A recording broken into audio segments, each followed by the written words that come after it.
Assalamualaikum warahmatullahi wabarakatuh. Bertemu lagi dengan saya, Pak Arif Effendi, di Guru Bahasa Indonesia. Hari ini kita akan membahas tentang contoh teks laporan hasil observasi. Saya akan berikan contohnya, akan saya jelaskan secara detail bagaimana contohnya teks laporan hasil observasi.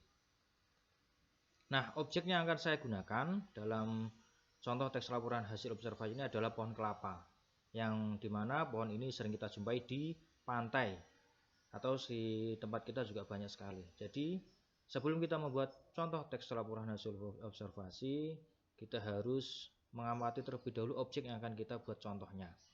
Yang saya akan gunakan atau saya berikan contoh ini adalah pohon kelapa. Dan ini akan memudahkan kita untuk memahami contoh teks laporan hasil observasi. Perlu kita ketahui sebelum kita membuat teks laporan hasil observasi, yang pertama kita harus menemukan atau memilih objek yang akan kita amati.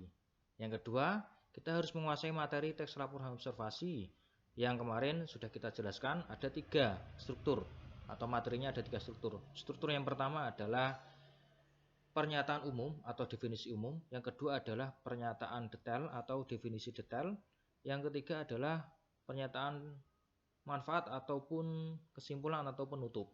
Ada 3, diingat-ingat. Kemudian baru kita buat kerangkanya yang kita masukkan ke dalam 3 hal tadi. Kita masuk ke contohnya.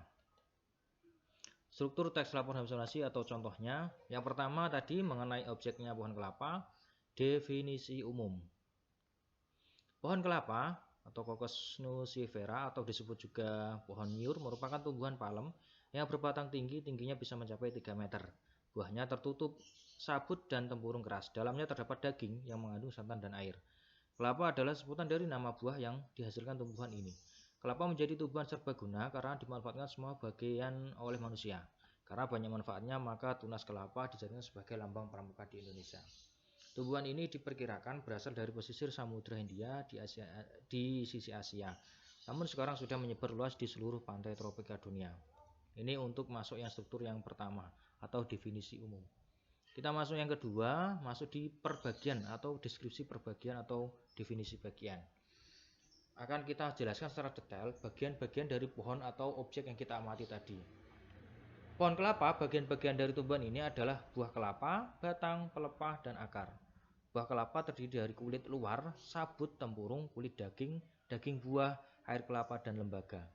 Pohon kelapa atau pohon nyur banyak terdapat di bagian tepi pantai. Ini masuk di paragraf ataupun struktur yang kedua atau teks yang kedua.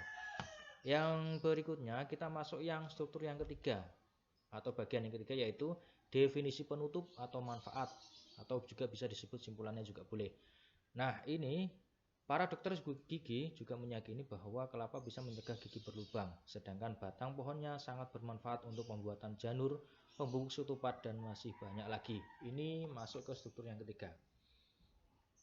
Dari keseluruhan tadi adalah contoh dari teks laporan hasil observasi pengamatan dalam objek, yaitu pohon kelapa. Sangat mudah kan?